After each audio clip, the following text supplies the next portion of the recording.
আজকের ভিডিওতে আমি আলোচনা করব পারকুইজিট বা বেতন পূরক। পারকুইজিট কি? Any casual emoluments fee or profit in addition to salary or wages. অর্থাৎ কোনো আকস্মিক প্রাপ্তি, পারিশ্রমিক বা লাভ যা নির্ধারিত বেতন বা মজুরির অতিরিক্ত হিসেবে দেওয়া হচ্ছে। অর্থাৎ কোনো অতিরিক্ত সুযোগ সুবিধা যখন নিয়োগকর্তা কর্মচারীকে নির্ধারিত বেতন বা মজুরির অতিরিক্ত কোনো সুযোগ সুবিধা দেয়, তখন সেই অতিরিক্ত সুযোগ সুবিধাকে বলা হবে বেতন পূরক। এক্ষেত্রে আমাদের তিনটে কথা মনে রাখতে হবে। Perquisite can be given in cash or in kind, অর্থাৎ বেতন পূরক নগদেও দেওয়া যেতে পারে বা কোনো প্রকারেও দেওয়া যেতে পারে। ধরো কর্মচারীর ইলেকট্রিক বিল, সেটা নিয়োগকর্তা দিয়ে দিল, তাহলে পারকুইজিট ইজ গিভেন ইন ক্যাশ। ধরো নিয়োগকর্তা কর্মচারীকে একটা বাসস্থান দিল, থাকতে দিল, বা ধরো মোবাইল দিল বা ল্যাপটপ দিল, তখন সেটা বলবো পারকুইজিট ইন কাইন্ড। ঠিক আছে। Number 2, perquisite can be given by the employer voluntarily or as per terms of employment, অর্থাৎ নিয়োগকর্তা স্বেচ্ছায় বেতনপূরক দিতে পারেন কর্মচারীকে, অথবা চাকরির শর্ত অনুযায়ী বেতনপূরক দিতে পারেন। 3 নম্বর হচ্ছে perquisite given by the employer is taxable under the head salary, অর্থাৎ নিয়োগকর্তা এই যে বেতনপূরক দেন, এটি বেতন খাতে করযোগ্য হবে। এরপরে আমরা চলে যাব ক্লাসিফিকেশন অফ পারকুইজিট। আমরা পারকুইজিটকে 3টে ভাগে ভাগ করি। 1, perquisites which are taxable at the hands of all employees, অর্থাৎ সব ধরনের কর্মচারীর ক্ষেত্রে করযোগ্য বেতনপূরক।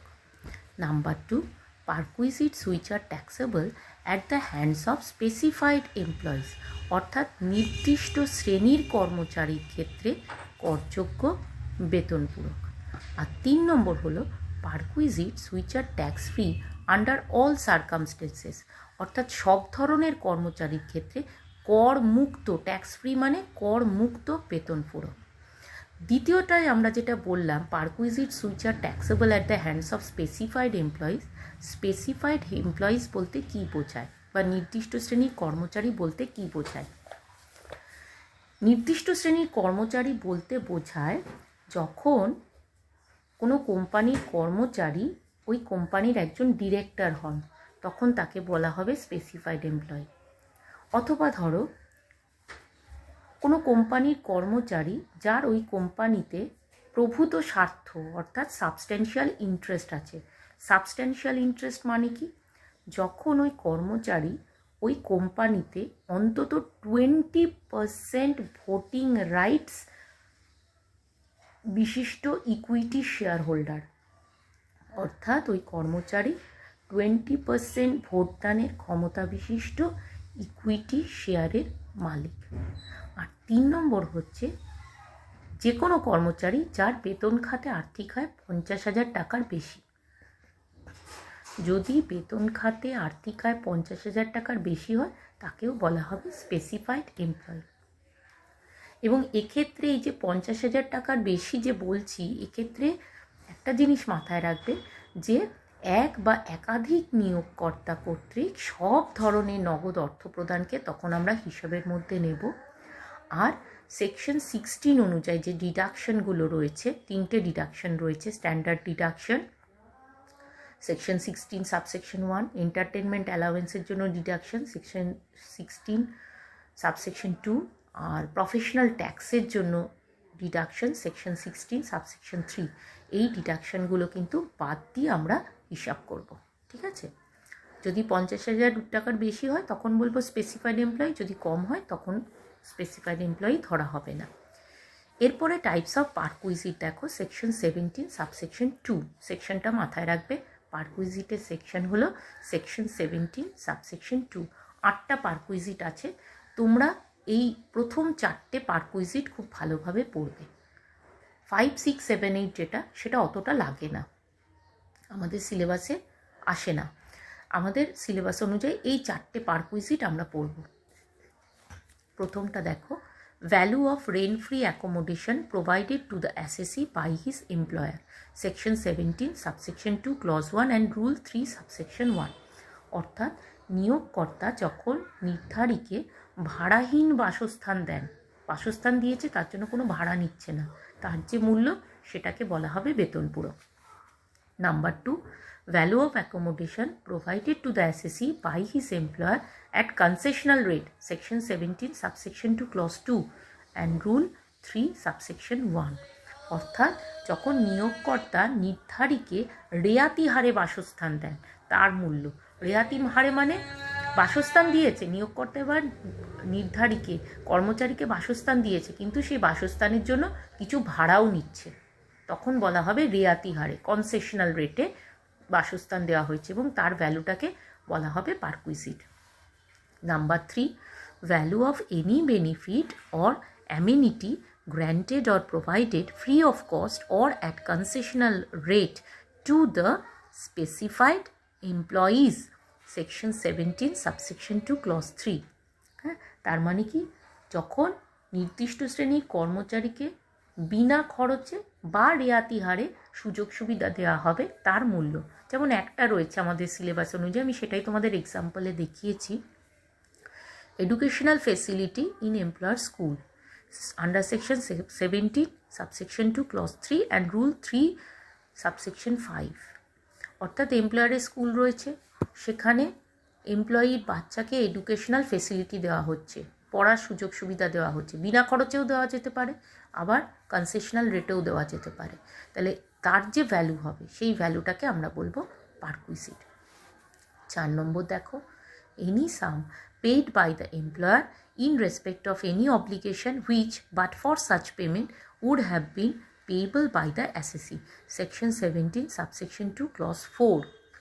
অর্থাৎ কর্মচারীর দায় যদি নিয়োগকর্তা মিটিয়ে দেয়, তার জন্য নিয়োগকর্তা যে অর্থ প্রদান করে সেটাকেই বলা হবে পারকুইজিট। যেমন ধরো, উদাহরণ দিয়েছি আমি একটা, electric bill paid by the employer, এমপ্লয়ির ইলেকট্রিক বিল এমপ্লয়ার দিয়ে দিচ্ছে, তাহলে এটাকে বলা হবে পারকুইজিট, section 17 subsection 2 clause 4 rule 3 subsection 4। Professional tax, professional tax এমপ্লয়ের দেওয়ার কথা, যদি এমপ্লয়ার দিয়ে দেয়, professional tax paid by the employer, এটাকে তখন বলা হবে পারকুইজিট। ঠিক আছে, এটা আমরা কি করব, professional tax paid by the employer হলে যখন পারকুইজিট হিসেবে দেবে, পারকুইজিটের সঙ্গে অ্যাড করব, ডিডাকশানে গিয়ে লেস করব, কারণ এক্ষুনি আমি তোমাদের বললাম যে সেকশন 16 সাবসেকশন 3 অনুযায়ী প্রফেশনাল ট্যাক্স পেইড হলে সেটা ডিডাকশন হিসেবে পাওয়া যায়। যাই হোক, সেটা আমরা পরে আবার ডিটেলসে আলোচনা করব। 5 নম্বর থেকে একটু জেনে রাখো, এগুলো আসে না, জাস্ট একবার জেনে রাখো। Any sum payable by the employer whether directly or through a fund other than a recognized provident fund or an approved superannuation fund to effect an assurance on the life of the assessee or to effect a contract for an annuity, section 17 subsection 2 clause 5। ঠিক আছে, তাহলে এক্ষেত্রে কি হচ্ছে, এই যে স্বীকৃত ভবিষ্যনিধি বা অনুমোদিত বার্ধক্য ভাতা তহবিল বা লগ্নি সংযুক্ত বিমা তহবিল ছাড়া যদি অন্য কোনো তহবিলের মাধ্যমে বা সরাসরি নিয়োগকর্তা নির্ধারিত জীবনের ওপর কোনো বিমা বা বার্ষিক বৃত্তির চুক্তি সংক্রান্ত অর্থ দেন, তখন সেটাকে বলা হবে পারকুইজিট। এই যে বার্ষিক বৃত্তির চুক্তি, এই যে বললাম না অ্যানুইটি, বার্ষিক বৃত্তি মানে অ্যানুইটি, হ্যাঁ, এই অ্যানুইটির জন্য এই যে to effect a contract for an annuity, বার্ষিক বৃত্তির চুক্তি সংক্রান্ত কোনো অর্থ যদি তিনি দেন, তখন তাকে বলা হবে পারকুইজিট।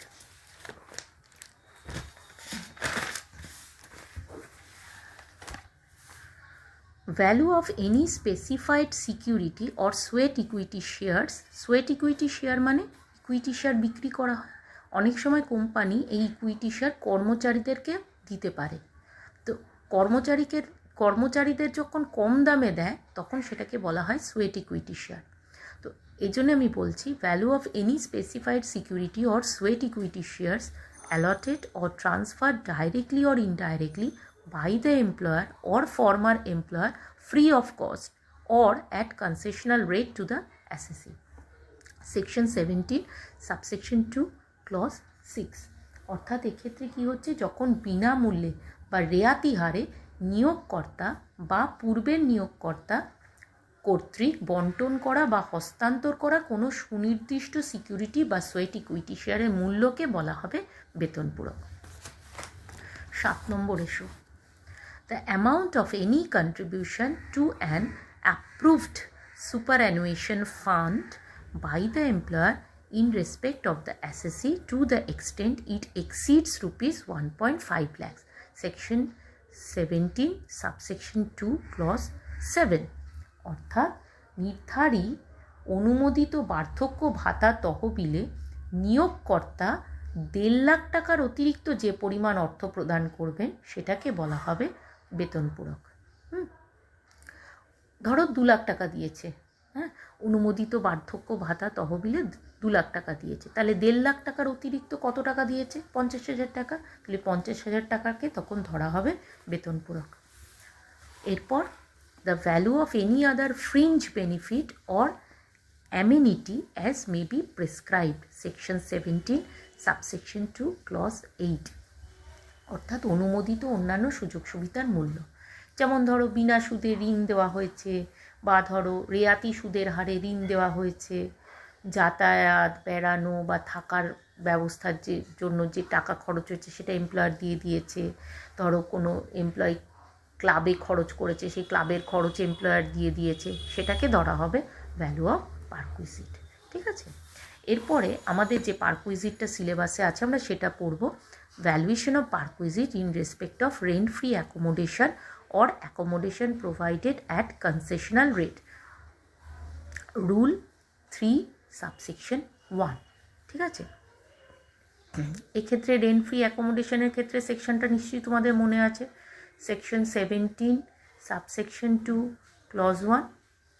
কনসেশনাল রেট হলে সেকশন 17 সাবসেকশন 2 ক্লজ 2, আর রুলটা কি 3 সাবসেকশন 1। দেখো আমি এখানে 3টে কলাম করে তোমাদের দেখিয়েছি। প্রথম কলামে দেখিয়েছি ক্লাস অফ এমপ্লয়িজ, সেকেন্ড কলামে দেখেছি value of perquisite where the accommodation is unfurnished, অর্থাৎ যখন আসবাবপত্রহীন বাসস্থান দেওয়া হবে তখন তার বেতন পূরকের মূল্য, আর value of perquisite where the accommodation is furnished, অর্থাৎ যখন আসবাবপত্র যুক্ত বাসস্থান দেওয়া হবে সেই বেতন পূরকের মূল্য। প্রথমে দেখো জাজেস of high court and supreme court, দুটো ক্ষেত্রেই ফুললি ট্যাক্স ফ্রি, অর্থাৎ সুপ্রিম কোর্ট এবং হাইকোর্টের বিচারপতিদের ক্ষেত্রে আনফার্নিশড অ্যাকোমোডেশন দিলেও সেটা সম্পূর্ণ করমুক্ত, ফার্নিশড অ্যাকোমোডেশন দিলেও সম্পূর্ণ করমুক্ত। এরপর এমপ্লয়িজকে আমরা দুটো ক্যাটেগরিতে ভাগ করেছি, একটা গভর্নমেন্ট এমপ্লয়ি, একটা non government employee. Government employee দেখো সেন্ট্রাল হতে পারে, স্টেটও হতে পারে, সেই জন্য আমি লিখেছি central and state government employee. Unfurnished অ্যাকোমোডেশনের ক্ষেত্রে কি হবে, licence fee as determined by the government, অর্থাৎ বাসস্থানের জন্য সরকারি নিয়ম অনুযায়ী কেন্দ্রীয় বা রাজ্য সরকার কর্তৃক যে নির্ধারিত লাইসেন্স ফি রয়েছে সেটাই হবে ভ্যালু অফ পারকুইজিট। আর যদি ফার্নিশড অ্যাকোমোডেশন হয়, মানে বাসস্থানের সঙ্গে আসবাবপত্রও দিয়েছে, তখন কি করব, এই যে এটা আমরা বার করলাম সেটার সঙ্গে আমরা অ্যাড করব ফার্নিচারের মূল্য। যদি ওই ফার্নিচারের মালিক নিয়োগকর্তা নিজে হয় তাহলে 10% of the cost of furniture, আর যদি নিয়োগকর্তা ফার্নিচার ভাড়া নিয়ে দিয়ে থাকে তাহলে ওই ফার্নিচারের জন্য প্রকৃত যে ভাড়া তিনি পেমেন্ট করছেন সেটাকে আমরা যোগ করব। দেখো আমি সেইভাবেই লিখেছি, value as determined in column 2 plus 10% of the original cost of furniture if owned by the employer. যদি ওই ফার্নিচারের মালিক নিয়োগকর্তা নিজে হয় তাহলে ওই ফার্নিচারের মূল্যের 10% যোগ করব, আর যদি ওই ফার্নিচার ভাড়া নিয়ে দিয়ে থাকে তাহলে অ্যাকচুয়াল হায়ারিং চার্জেস যোগ করব। দেখো আমি তাই লিখেছি, plus actual hiring charges if such furniture is hired from third party. হলো। এরপর নন গভর্নমেন্ট এমপ্লয়ি আর প্রাইভেট সেক্টর এমপ্লয়িতে আসি, এটাই মেনলি পরীক্ষায় আসে। এটাকে আমরা দুটো ভাগে ভাগ করেছি। Number 1, accommodation is owned by the employer, অর্থাৎ যে বাসস্থানটা নিয়োগকর্তা কর্মচারীকে দিয়েছেন থাকার জন্য তার মালিক নিয়োগকর্তা নিজে। আর number 2, accommodation is taken on rent or lease by the employer, অর্থাৎ ওই বাসস্থানের মালিক নিয়োগকর্তা নিজে নন, তিনি ওই বাসস্থানটা ভাড়া নিয়েছেন, নিয়ে কর্মচারীকে থাকতে দিয়েছেন। ঠিক আছে, প্রথমটা দেখি, যেখানে বাসস্থানের মালিক নিয়োগকর্তা নিজে এবং তিনি কর্মচারীকে থাকতে দিয়েছেন। আনফার্নিশড অ্যাকোমোডেশনটা আগে বোঝো। As per 2001 census, number 1, 15% of salaries for cities having population exceeds rupees 25 lakhs. Number 2, 10% of salaries for cities having population exceeding 10 lakhs but not exceeding 25 lakhs. Number 3, 7.5% of salary for cities not exceeding 10 lakhs. অর্থাৎ এক্ষেত্রে তোমাদের কি করতে হবে, বাসস্থানটা কোন শহরে অবস্থিত সেটা তোমাদেরকে দেখতে হবে। যে শহরে অবস্থিত সেই শহরের জনসংখ্যা যদি 25 লক্ষের বেশি হয়, বাসস্থানটি যে শহরে অবস্থিত সেই শহরের জনসংখ্যা কত সেটাকে তোমাদের বিবেচনা করতে হবে। যদি বাসস্থানটি যে শহরে অবস্থিত সেই শহরের জনসংখ্যা 25 লক্ষের বেশি হয়, তাহলে নির্ধারিত বেতনের 15% হবে বেতন পূরকের মূল্য। হলো? যদি ওই শহরের জনসংখ্যা 10 লক্ষের বেশি হয় কিন্তু 25 লক্ষের কম হয়, তাহলে নির্ধারিত বেতনের 10% হবে বেতন পূরকের মূল্য। আর যদি ওই শহরের জনসংখ্যা 10 লক্ষের কম হয়, দেখো আমি লিখেছি নট এক্সিডিং 10 lakhs, 10 লক্ষের কম হয়, তখন নির্ধারিত বেতনের 7.5% হবে বেতন পূরকের মূল্য। বেরিয়ে গেল। এবার ফার্নিশড অ্যাকোমোডেশন হলে কি হবে, এই যে ভ্যালুটা বেরোলো তার সঙ্গে আমরা 10% of the cost of furniture যোগ করব। If the furniture is provided by the employ provided by the employer, and employer is the owner of the furniture। আর যদি ভাড়া নিয়ে দিয়ে থাকে তাহলে অ্যাকচুয়াল হায়ার চার্জেস, দেখো আমি সেটাই লিখেছি, value as determined in column 2 plus 10% of the cost of furniture provided by the employer plus actual hiring charges if such furniture is hired from the third party. ঠিক আছে, employer যদি নিজে ফার্নিচারের মালিক হন, নিয়োগকর্তা যদি নিজে মালিক হন, তাহলে ওই ফার্নিচারের মূল্যে 10% যোগ করবে। আর যদি এমপ্লয়ার ফার্নিচার ভাড়া নিয়ে দিয়ে থাকে তাহলে প্রকৃত যে ভাড়া সেই ভাড়াটা যোগ করবে। ঠিক আছে, এরপর accommodation is taken on rent or lease by the employer, যখন ওই বাসস্থানের মালিক এমপ্লয়ার নিজে নন, তিনি বাসস্থানটা ভাড়া নিয়ে এমপ্লয়িকে থাকতে দিয়েছেন, তখন আনফার্নিশড অ্যাকোমোডেশনের ক্ষেত্রে দুটো অল্টারনেটিভ দেখতে হবে তোমাদের। দুটো অল্টারনেটিভের মধ্যে যেটা কম সেটাই হবে ভ্যালু অফ পারকুইজিট। অল্টারনেটিভগুলো কী কী? Actual amount of rent paid by the employer, অর্থাৎ নিয়োগকর্তা দ্বারা প্রদত্ত বা প্রদেয় প্রকৃত ভাড়া। আর 2 নম্বর 15% অফ স্যালারি, অর্থাৎ নির্ধারিত বেতনের 15% হবে মূল্য। তার মানে আমাদের তখন দুটো অল্টারনেটিভ দেখতে হবে, একটা হলো নিয়োগকর্তা কর্তৃক প্রদত্ত বা প্রদেয় প্রকৃত ভাড়া, actual amount of rent paid by the employer, আর 2 নম্বর 15% অফ স্যালারি, নির্ধারিত বেতনের 15%। এই দুটোর মধ্যে যেটা কম সেটা হবে বেতন পূরকের মূল্য। আর ফার্নিশড অ্যাকোমোডেশন হলে কি হবে, এই ভ্যালুটার সঙ্গে আমরা যোগ করে দেবো 10% of the original cost of furniture, যদি নিয়োগকর্তা ফার্নিচারের মালিক হন। আর যদি ভাড়া নিয়ে দিয়ে থাকেন তাহলে actual hire charges paid if the furniture is taken from the third party. বোঝা গেল? এবার এখানে এই যে আমরা কথাগুলো বললাম, salary 15% of salary, 10% of salary, 7.5% of salary, এখানেও বলেছি 15% অফ স্যালারি, এই স্যালারি কথাটার মানে কি দেখে নাও। Meaning of salary for the purpose of valuation of perquisite, অর্থাৎ এক্ষেত্রে এই স্যালারির মানে হলো, এই স্যালারির মধ্যে আমরা কী কী নেব, বেসিক নেব, ডিয়ারনেস অ্যালাওয়েন্স নেব। মাথায় রাখবে, যখন dearness allowance forming part of salary or considered for retirement benefit হবে, অর্থাৎ বেতনের অংশ অথবা অবসরকালীন সুযোগ সুবিধার জন্য বিবেচ্য হবে মহার্ঘ ভাতা, তখনই আমরা ডিয়ারনেস অ্যালাওয়েন্সকে নেব। যদি not forming part of salary হয় তাহলে কিন্তু আর নেব না, হ্যাঁ, বা not considered for retirement benefit হয় তখন কিন্তু আর নেব না। ঠিক আছে, তাহলে বেসিক নেব, ডিএ নেব যখন forming part of salary or considered for retirement benefit হবে, বোনাস নেব, কমিশন নেব, আর অল ট্যাক্সেবল অ্যালাওয়েন্সেস নেব। ঠিক আছে, মানে করযোগ্য যে ভাতাগুলো সেগুলো নেব, যেগুলো ছাড় হয়ে গেছে সেগুলো কিন্তু নেব না।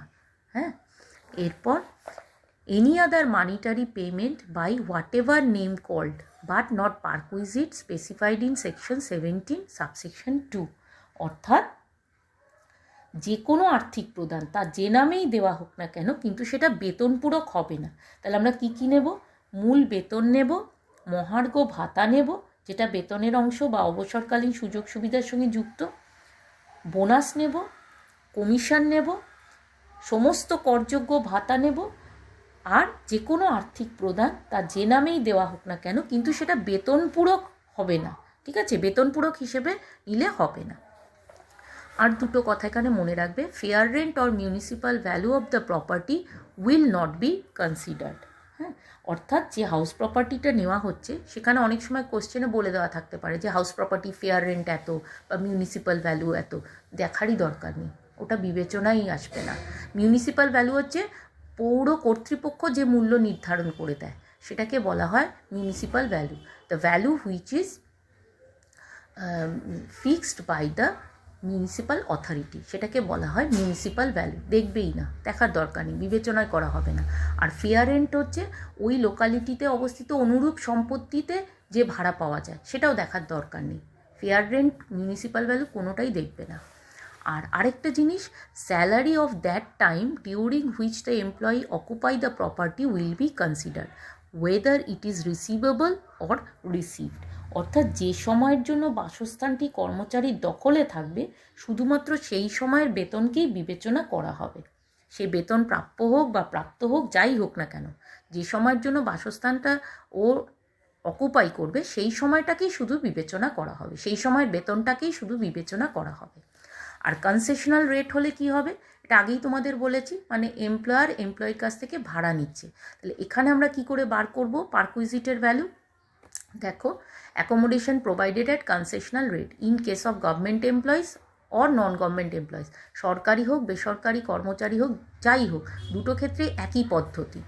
Value of perquisite whether the accommodation is unfurnished or furnished, কীভাবে বার করতে আমরা শিখে গেছি। তাহলে সেই পারকুইজিটের ভ্যালুটা এখানে লিখব, তার থেকে আমরা বাদ দেব যতটা এমপ্লয়ি ভাড়া দিচ্ছে, অর্থাৎ less rent paid by the employee for accommodation or furniture. Accommodation বাসস্থানের জন্য ভাড়া দিতে পারে বা ফার্নিচারের জন্য ভাড়া দিতে পারে, যে যদি কর্মচারী ভাড়া দেয় তাহলে সেই ভাড়াটা আমরা ভ্যালু অফ পারকুইজিট থেকে বাদ দেবো। অর্থাৎ value of perquisite whether the accommodation is unfurnished or furnished, আসবাবপত্রহীন হোক বা আসবাবপত্রযুক্ত হোক, যেভাবে করতে হয় আমরা সেভাবে করে বসাবো। তার থেকে এমপ্লয়ি যে ভাড়া দিচ্ছে, rent paid by the employee, সেটা বাসস্থানের জন্য হোক বা আসবাবপত্রের জন্য হোক, সেটাকে বাদ দেবো। বাদ দিয়ে আমরা পেয়ে যাব value of perquisite in respect of accommodation provided at concessional rate. ঠিক আছে, অর্থাৎ বাসস্থানটি সহায়তা মূল্যে যদি কর্মচারীকে দেওয়া হয়, এইভাবে তার বেতন পূরকের মূল্য আমরা নির্ধারণ করতে পারবো। আশা করি তোমাদের কোনো অসুবিধা নেই বুঝতে। যদি কারো অসুবিধা থাকে অবশ্যই আমাকে জানাবে।